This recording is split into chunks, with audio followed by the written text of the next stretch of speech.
For most of my adult life, I always felt like I was behind the eight ball financially despite making a pretty good salary. I would manage to save a little bit of money here and there, but major life events like getting married, buying a house, or having kids would inevitably bring those savings back to zero. Oh, and there's always life's little surprises to deal with, aren't there? Just when you think you're getting a little bit ahead, oopsie, the car needs a brake replacement. All while inflation and tax hikes eat away at the real value of your money. I continued like this, treading water and saving zero money until about age 40 when something finally clicked for me.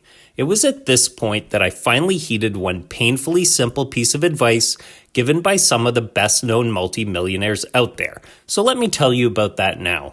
I was thinking about the shift this week after coming across a CNBC article quoting a couple of well-known self-made millionaires.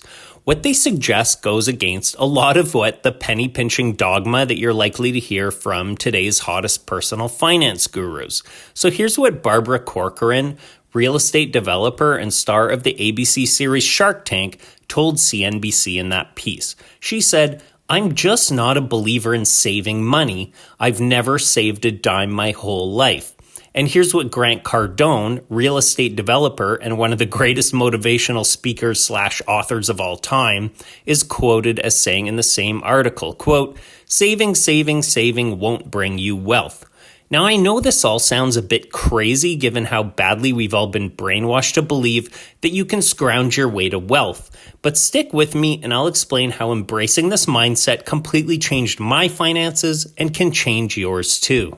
This isn't the first time I've pointed out Cardone's unconventional philosophy. One point he harps on in almost everything he produces is this, quote, "Stop trying to save money. You don't need to save more money. You need to make more money." You see, the problem with trying to save your way to riches is that you never make enough so that your investment account is sacrosanct. It's just too easy to dip into it when things are tight.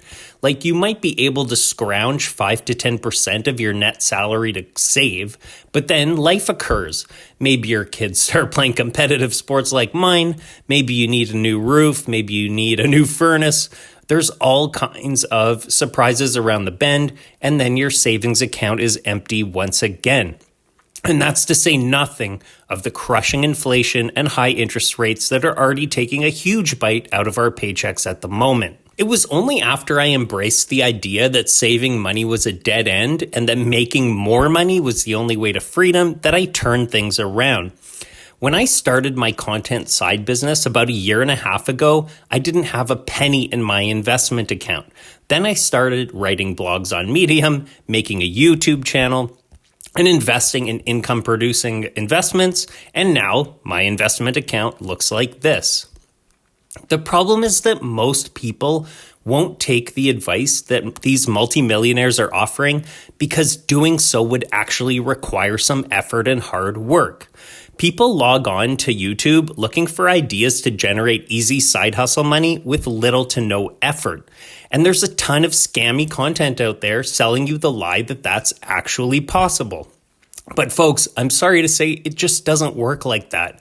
The only truly passive income I make is from stock and ETF dividends, and the only reason I own those investments is because I worked my butt off to generate enough money outside of my day job to buy them. So ask yourself, what value can you bring to other people's lives? What skills do you have that could be turned into extra income outside of your 9 to 5? That's what I did a year and a half ago. I sat down, I looked at my skills and said, what can I do to bring value to other people's lives? And yes, it does take some effort to figure this stuff out and then do the work. But I can tell you from personal experience that the payoff is truly priceless. Now, once you start making more money outside of your job, you have to decide what to do with it. Only suckers go on spending sprees. Winners put that money back to work for them. So here's what Corcoran said in that CNBC article. Quote, "Believing that money makes money, if you're willing to share it and spend it, really works, or at least it has certainly worked for me. I really believe that if you spend money, it comes back to you. So for her, that means reinvesting in her real estate business and other startups. Now, one self-imposed rule I have when it comes to my content side business is that all the money I make must in turn generate even more money. That's why it doesn't go into a cash account or into the pockets of retailers. It goes into a tax-sheltered retirement account and then into investments like stocks, bonds, and real estate. There are endless ways to invest and put your money to work for you, but there are lots of potholes too, so make sure you speak to a real financial advisor if you don't know where to start. Now, a year and a half ago, I was overwhelmed by financial hopelessness. I thought that I was destined to spend the rest of my life grinding away at an office job, but never really getting ahead. And today, I'm overflowing with optimism and the owner of a $20,000 portfolio that pays me a good chunk of passive income every single month, and I'm just getting warmed up. I can say without reservation that I wouldn't be here without a shift away from the saver's mindset, however.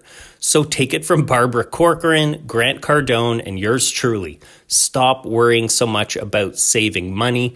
It's a dead end. Start wrapping your mind around making more money and then putting that money to work for you. And I'm willing to bet everything will change for you too in very short order. So tell me in the comments, I'd really love to hear from you. Have you made the shift yet? Have you thought about ways that you can generate more? What are your plans? What do you want to do? Again, I'm always open to great ideas, so please let me know in the comments. And if you've already accomplished this, tell me, how did you start making money later in life?